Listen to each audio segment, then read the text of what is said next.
Yesterday was Container Day, which Container Day here at the piano shop means when a container of pianos, most of the a lot of pianos that we buy are just one at a time. You know, we find one here, we find one there, but occasionally, a couple times, a few times a year, we'll do a whole container full of pianos. Yesterday, we got a container full of 15 Yamahas, and so I just want to show you what those are real quick.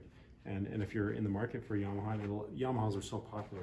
They're it's like, and for good reason. They're good, solid piano. But you don't have to pay the exorbitant prices for brand new Yamahas.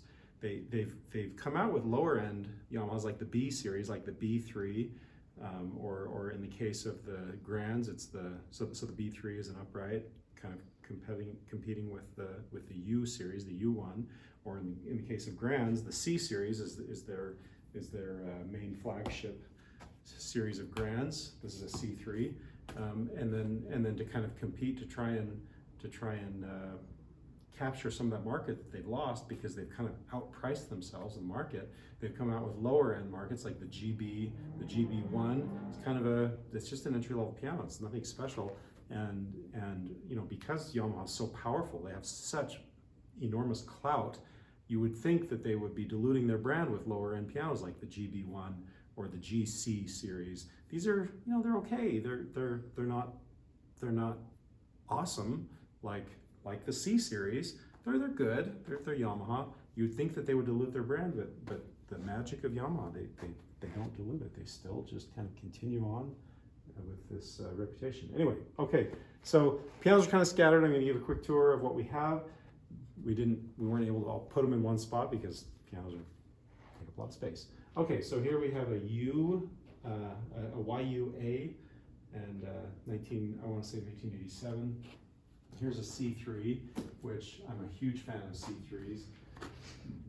I've sold, I don't know how many C3s over the years, and they are just super solid. This is a C5. This is actually not from the shipment, but Yamaha C5, 6.5 feet or so. C3 is like 6 feet, is 6.5 feet. We've got a couple C7s that I'll show you here in a second that came in the shipment yesterday. And then over here, this is a U1, I think. Yeah, U1A. And that'll be a nice little piano. I'm gonna go through and polish everything up and refurbish, make them all as close to new as we can get them.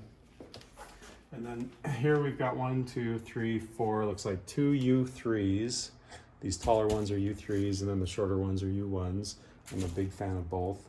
I've probably over the years sold, I don't know, give or take even numbers of U1s and U3s. They're just super solid. There's a C7 that we're getting ready to put up and check it out, see what we need to do, if we can refurbish it, or if we need to put new strings and new hammers and that sort of thing. I'm not sure yet. We will find out shortly. And back here in the storage room, we've got we've got another C7 right here, another C3. We've got another, let's see, what's this one? This is a U3, and then a couple more U1s, and actually 3 of them. So they're kind of scattered where we have room.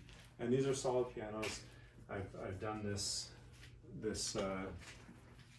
system many times where I get them by the container and then refurbish them, and people love them. I mean, and they last forever.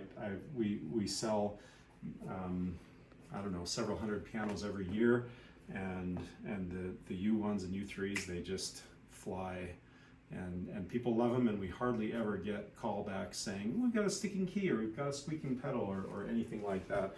They're super solid, and so when people can get a solid piano like that for less than half of what they'd cost if they were brand new, and when we go through them, the goal is to make them as close to brand new as we can get them.